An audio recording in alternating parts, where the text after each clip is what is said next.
फ़रक नगर गाज़ियाबाद से सटे हुए एक छोटा सा गांव है जहां पे एक घटना घटी है। पीड़ित की उनके साथ काम करने वाले जो तीन सलमान, शाहरुख एंड ऐसे ही कुछ नाम है के द्वारा कथित तौर पे उनकी भाई की हत्या कर दी गई है। और चूँकि ये क्षेत्र जो है थाना टीला मोड़ के अंतर्गत आता है और पुलिस की कार्रवाई से बिल्कुल भी संतुष्ट नहीं है। और ये पूरे प्रकरण में मिस्ट्री बनी हुई है कि अभी तक चूँकि हत्या कंफर्म नहीं हो पाई है और बॉडी भी बरामद नहीं हुई है। तो इस संदर्भ में हम बात करना चाहेंगे जो उनके भाई हैं विजय के, उनका क्या कहना है, वो किस तरह से संतुष्ट हैं या नहीं है। सर, आपका नाम? ब्रह्म सिंह है जी। ब्रह्म सिंह, हाँ जी। क्या क्या घटना हुई, जरा फिर से बताएं। घटना यही हुई है, सांझ को जिस टाइम 5:30 बजे काम छुट्टी हो जाती है। छुट्टी होने के बाद में इन्होंने बुझी सलमान ते चाचा की कहाँ हैं नुजी, वे तो 2 बजे वहाँ धोर से निकल लिए हैं। नु काम कह गए, नु खेत पर कह गए हैं। हमने वहाँ थोड़ी देर बाद देखी, फिर उसके बाद में हम 3-4 आदमी वहाँ गए। ढूंढ मची है। ढूंढ मचने के बाद में कोई बात हासिल नहीं हुई है, हमें कोई सुराग नहीं मिला। किस तारीख की घटना है? 10 तारीख की। 10 तारीख की। तो जब वहाँ से वो नहीं मिले तो आप लोगों ने क्या किया फिर? हम उसके बाद में फिर दोबारा गए 3-4 2-2:30 बजे तक वहाँ ढूंढ मची है, जब भी कोई सुराग नहीं मिला। उसके बाद में 112 नंबर की हमने गाड़ी बुलाई है। गाड़ी यहाँ आई है। गाड़ी उनके नाम लिख के ले गए, सलमान के और शाहरुख के, और उनके मामा भी हैं। उनके नाम लिखने के बाद में उन्होंने, पुलिस वाले ने यही कहा अगर सुबह तक आ जा तो ठीक है, ना तो थाने में फ़ोटो ले जाकर रिपोर्ट लिखवा देना। तो आपने थाने में कब रिपोर्ट करी? हमने थाने में तो गए नहीं, चौकी में गए जी। हम हमारे फ़रक नगर चौकी है। फारूक नगर चौकी है? हाँ जी।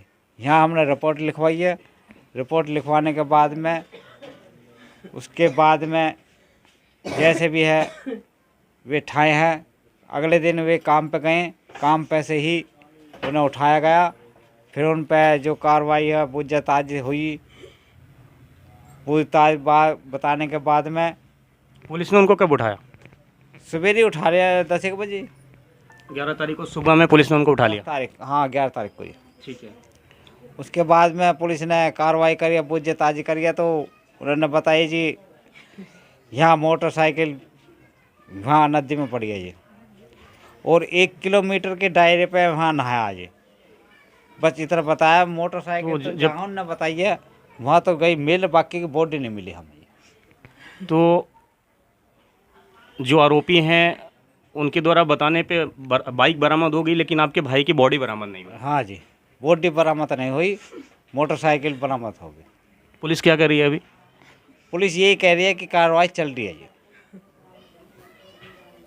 और यही हमें घुमाया जाए कि गांव के 10, 20, 100, 50 जो भी है उन्हें नदी पे ढूंढो। जैसे भी है तुम्हारे परिवार के आदमी, गांव के पूरे ही मोहल्ला हमारे साथ है, समाज के आदमी हमारे साथ है।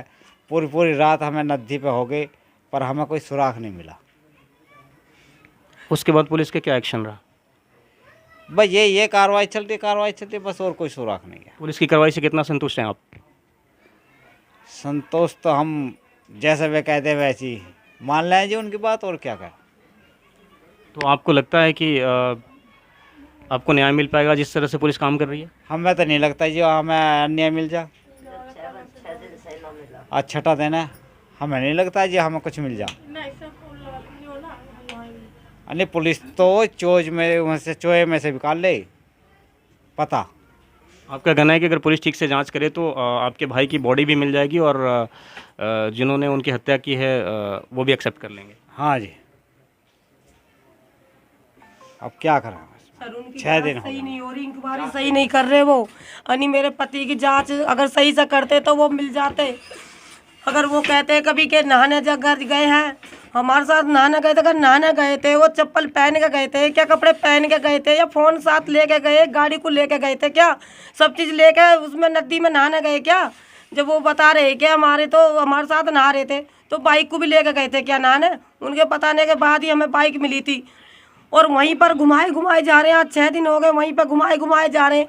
जब वहाँ पर नहीं मिल रहे तो कहीं और तलाश करो, उनके बीवी बच्चे उठाओ, जो होता है उनके नखून उतारो, करंट लगाओ, जो उन पर होता है वो करो। मेरा भी पति गया है, मेरे दिल पे भी बीत रही है। अगर काश उनके घर से ऐसा हो जाते तो क्या हमको छोड़ देते? वो मुसलमान लोग हैं, हमारे घरों में भी आग लगा देते। हम तो गरीब आदमी, हम सोचते कुछ नहीं होएगा, हमारे पास पैसा है, पैसा भर दिया, कुछ भी कर सकते हैं वो। हम गरीब आदमी हैं। हमारे बच्चे, बताओ, मेरे पति काम पे जाता था, अगर शाम को वो कमा के लाता था तो घर में चूल्हा चलता था। मैं कहाँ से बच्चों को पालूंगी? कौन मेरी मदद करेगा? मेरे बच्चे तो पापा भी ना रह गए कमाने। मेरे पति ने आज तक मुझे कहीं जान नहीं दिया, मेरे पे कमाने नहीं आता। पियर का कोई ऐसा सहारा नहीं, पियर के मेरे खुद गरीब है, खुद लादे खाते। भैया मेरा बीमार है, कहाँ से करेगा वो हमारी करेगा, बच्चों की करेगा। मैं बूढ़ी सास की करूँगी या बेटियों की करूँगी? मेरा बच्चा इतना सा है, यही एकला बच्चा है, इसको मैं उठता ही पापा मांगता, मैं कहाँ से पापा का जवाब दूँ? मुझे न्याय क्यों नहीं मिल रहा? पुलिस आती है, बाहर की फॉर्मेलिटी पूरी करके चली जाती है, बस इधर उधर घुमाई जा रही है। मैं रोज के मारे बस्ती के लोगों को भेजती है, नदी पे भेज देती है। सुबह को बच्चे जाते, रात को आते, घूम घाम के बच्चे आ जाते। हमें कुछ इंसाफ नहीं मिल रहा। अगर मेरा पति मार दिया तो बॉडी ला कर दो, जिंदा है तो जिंदा ला कर दो। अगर उसके हाथ पाम तोड़े तो हाथ पाम टूटे ला कर दो, मुझे कुछ तो ला के दो। मुझे न्याय चाहिए, मुझे न्याय चाहिए, मुझे न्याय चाहिए। मुझे अगर मेरा पति मारा है तो उनकी भी सजा सजा होनी चाहिए। मुझे उम्र कैद की सजा नहीं चाहिए, मुझे फांसी चाहिए। ये मिस्टर विजय कुमार कथित तौर पे जिनकी हत्या की गई है उनके पत्नी हैं, और जिस तरह से ये चीज़ों को बयां कर रही है कि संतुष्ट नहीं है, वो मुस्लिम लोग हैं, पैसे भर देंगे और इनके पति को न्याय नहीं मिल पाएगा और मिल भी नहीं पा रहा है। चलाएगा अब कौन? मेरे बच्चों को पालेगा कौन? चलाएगा मेरे बच्चे को कौन? मेरी बेटी को देखेगा? जवान मेरी बेटी है, मेरे बराबर की, मेरे से भी बराबर से भी ज्यादा हो रही है। मैं कहाँ से अपने बच्चों को देखूंगी? कौन मेरे को सहारा लगाएगा? सबके अपने अपने पेट ना पलते तो मेरा कौन पालेगा? कहाँ जाऊंगी मैं कमाने? कैसे मैं अपने बच्चों को देखूंगी? कौन मुझे सहायता देगा? दो बच्चियां हैं इनकी, बड़ी बड़ी बच्चियां हैं, और जैसा कि उन्होंने बताया कि ये सब वो कैसे कर पाएंगी, बच्चियों की शादी, बच्चों की पढ़ाई, और एक ये मासूम बालक, इसका आप चेहरे पे देख सकते हैं इनकी मासूमियत, अपने पिता को खोने का दर्द। और सबसे बड़ा दुख ये है कि ये सब होने के बाद भी इनको कहीं से भी ये दिख नहीं रहा है कि उनके साथ न्याय हो रहा है या होता है। मुझे कुछ न्याय नहीं मिल रहा, मुझे जरा सा भी न्याय नहीं मिल रहा। मेरे बच्चे तो घर में भूखे और कई दिन को उनको जी नान रोटी खवाई जा रही हैं।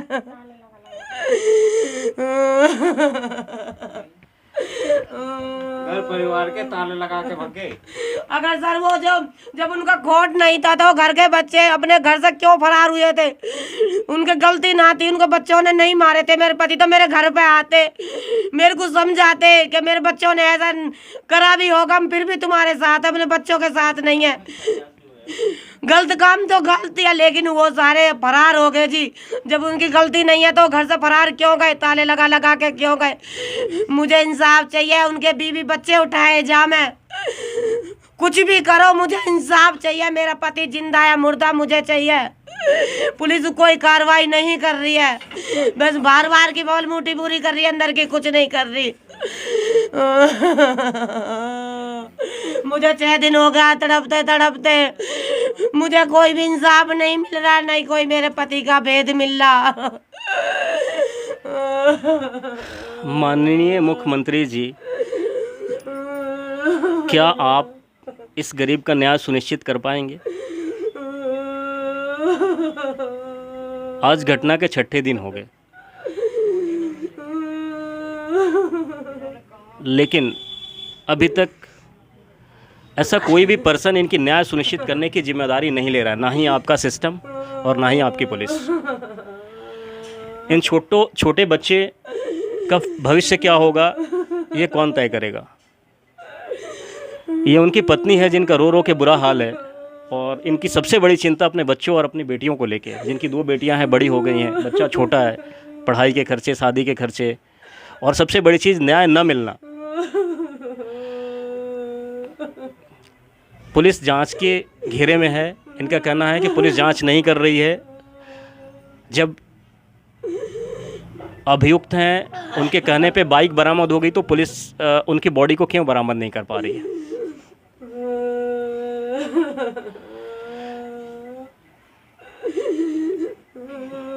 माता जी, ये वो विजय कुमार जी के माता जी हैं, उनसे हम बात करना चाहेंगे, वो क्या कहना चाहती हैं? कौन से भाई से करोगे? हाँ, आप जी मेरे से करोगे? मुझे बेटा, आपके बेटे थे वो? मेरे बेटा है, घर से लेकर बुला कर। मैं तो भी लग रही हूँ, 6 दिन हो गए ना, कौन पालेगा? मैं मर जाऊंगी, मैं मर जाऊंगी, इन्हें कौन पालेगा? मैंने तो पाल दिए, ये जवानी में मर गया उनका बाप। अब बेटा चाहिए मुझे, कहाँ से लाऊं मैं तो यूँ भी लग रही है। मैं क्या तो रही हूँ और कैसे कहूँ, मुझे बेटा ना चाहिए और कैसे कहूँ? मुझे 6 दिन हो गए बिलखते बिलखते, मुझे ना चाहिए बेटा, जैसे हुए लेके। उनका भी तो कुछ करना चाहिए न्याय। वो तो पुलिस आवे, घर का चक्कर काट के चली जावे, कुछ भी न्याय ना कर रही है।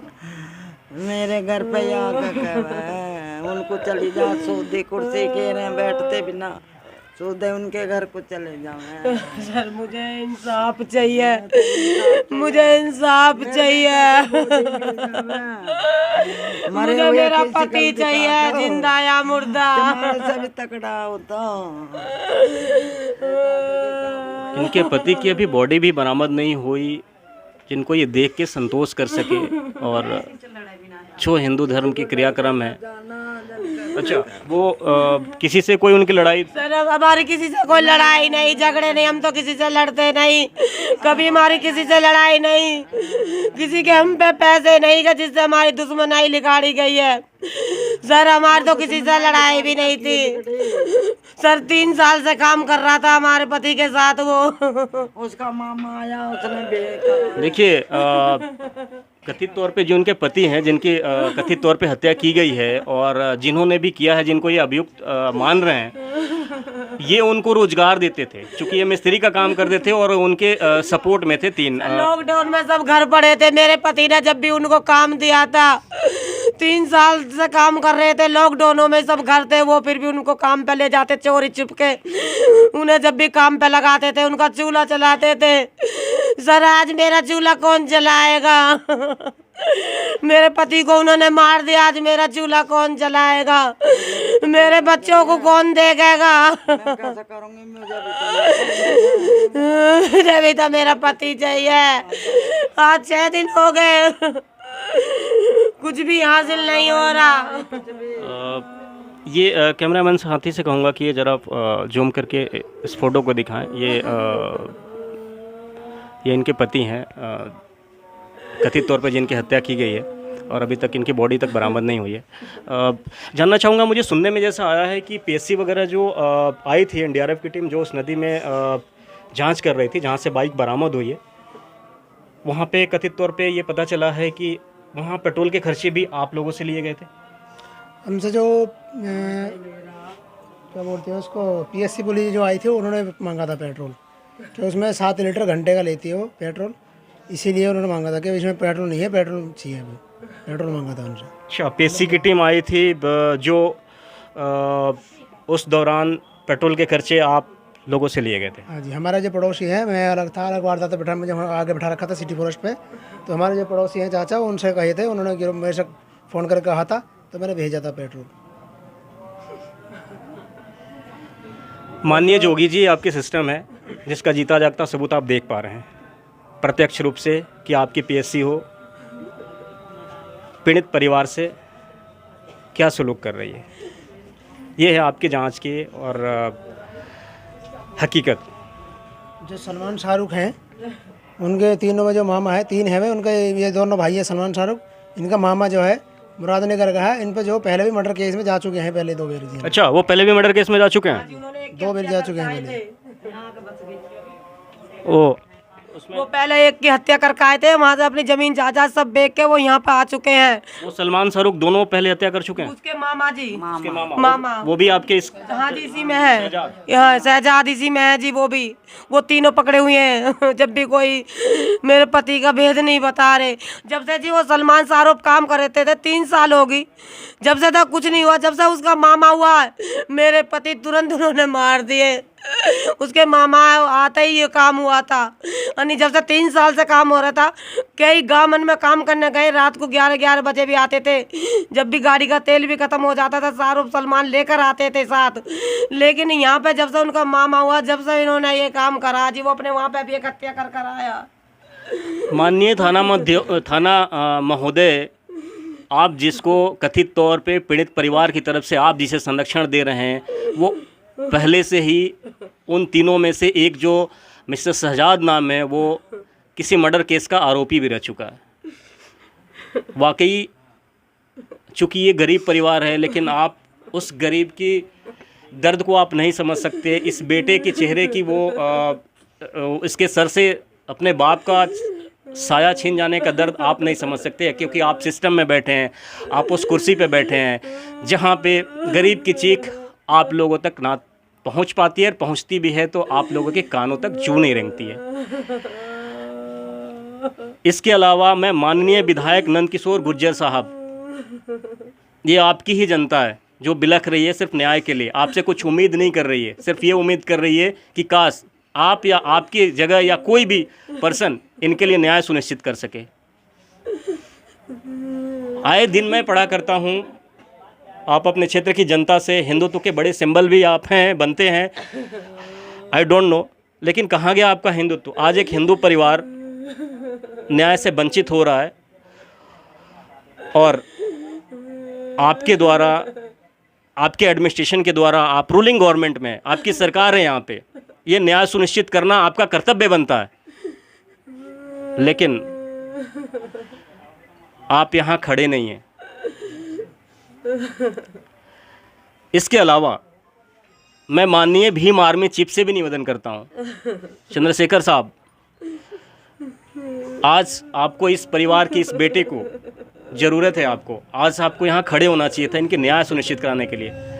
लेकिन मैंने लोगों से भी बात करी, इस तरह की कोई एक्टिविटी या किसी भी तरह की कोई सूचना या किसी भी तरह का कोई मैसेज इस परिवार को आपकी तरफ से नहीं मिला। सर, थोड़ा राजनीति से परे होके भी मानवता और इंसानियत दिलों में आप लोग संजोएं। लीडर हैं आप लोग, अच्छी पोजीशन होल्ड करते हैं, लेकिन कभी कभी इंसान को वो काम भी करना चाहिए जो स्वार्थ से हटके हो, स्वार्थ से परे हो, जो निस्वार्थ हो। इस परिवार को वाकई ज़रूरत है, और मेरा वीडियो अगर आप तक या आपके किसी भी जानने वाले तक पहुंचता है तो कृपया आप इस परिवार से मिलें। मैं इतना सक्षम तो नहीं हूं, लेकिन जितना भी हूं यहाँ खड़ा हूं। लेकिन अगर आप सक्षम होते हुए भी आप इन पीड़ित परिवार को न्याय नहीं दिला पा रहे हैं और न्याय दिलाने के लिए खड़े नहीं हैं, ये एक सफल नेता और सफल इंसानियत की निशानी नहीं हो सकती।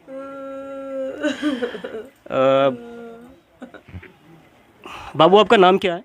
हर्ष। किस क्लास में आप? थर्ड क्लास में हैं। कौन से स्कूल में पढ़ते हैं आप? कन्या पाठशाला। कन्या पाठशाला। ये छोटा बच्चा है उनका, और ये उनकी बेटियां हैं। नाम क्या है? बुलबुल। बुलबुल। किस क्लास में हो? 12th में। इनका नाम बुलबुल है और 12th में है। आप उनकी बेटी हैं? जी। आपका नाम? खुशी। खुशी। किस क्लास में आप? 10th। ये इनकी दूसरी बेटी है जिनका नाम खुशी है, और ये 12th क्लास में पढ़ रही हैं। इन सबकी जिम्मेवारियों का बोझ मृतक मिस्टर विजय कुमार की पत्नी, जो कि गृहिणी हैं, इनके कंधों पे है और इनके लिए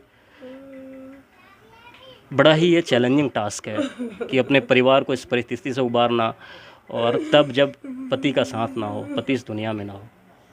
और उससे भी दुखद है जब पति के लिए न्याय की गुहार लगा रही हूँ और पति को न्याय नहीं मिल पा रहा है। सोचने वाली बात यह है कि क्या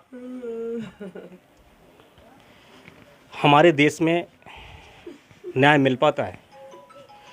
ज़रूर, अगर ये परिवार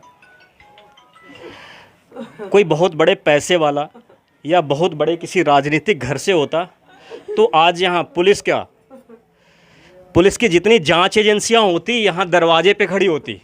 लेकिन ये परिवार आज अकेला महसूस कर रहा है, न्याय की गुहार कर रहा है और पूरा सिस्टम नदारद है। क्या पुलिस, क्या प्रशासन, क्या एडमिनिस्ट्रेशन के लोग, क्या यहाँ की जनता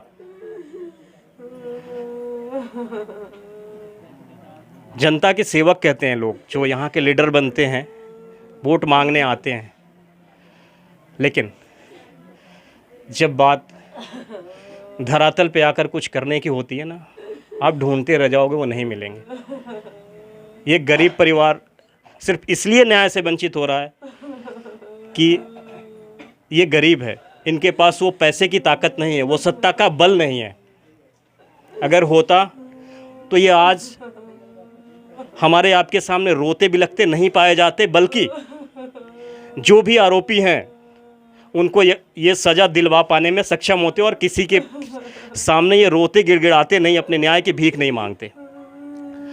माननीय जोगी जी, पीड़ित पक्ष का जो परिस्थिति है और पुलिस की जो जांच चल रही है वो पूरी तरह शक के दायरे में है। मैं आपसे भी निवेदन करता हूं कि अगर पीड़ित पक्ष को आपका सिस्टम न्याय दिला पाए तो बड़ी मेहरबानी होगी आपकी और आपकी सरकार की। आपके भी सरकार के बहुत बड़े दावे रहते हैं, लेकिन धरातल पे वो दावे फेलियर है, कंप्लीटली फेलियर। वजह चाहे जो भी हो, रूट लेवल का एडमिनिस्ट्रेशन हो या आपकी पुलिस हो, रीजन चाहे जो भी रहे, लेकिन फेलियर इज़ फेलियर। मैं अपने चैनल के माध्यम से ये अनुरोध करता हूँ मुख्यमंत्री जी, ये जो दर्द मैं यहाँ खड़ा होकर महसूस कर रहा हूँ, शायद वो दर्शक, वो व्यूवर्स ये न्यूज़ देखने के बाद नहीं महसूस करेंगे। उस नाते, एक इंसानियत के नाते भी मेरा निवेदन है एडमिनिस्ट्रेशन से और चीफ मिनिस्टर साहब से कि निष्पक्ष जांच कराई जाए और इस परिवार को न्याय सुनिश्चित कराया जाए। आज़ादी के इतने सालों बाद भी न्याय सिर्फ एक शब्दों और किताबों की बातें और भाषा रह गई है। जैसा कि पीड़ित परिवार ने हमें बताया कि पुलिस सिर्फ आती है, गोल मटोल करती है और चली जाती है। पीएससी की टीम एनडीआरएफ के साथ काम करने आती है तो वहाँ पेट्रोल के खर्चे मांगती है पीड़ित परिवार से और ले जाती है। ये न्याय है?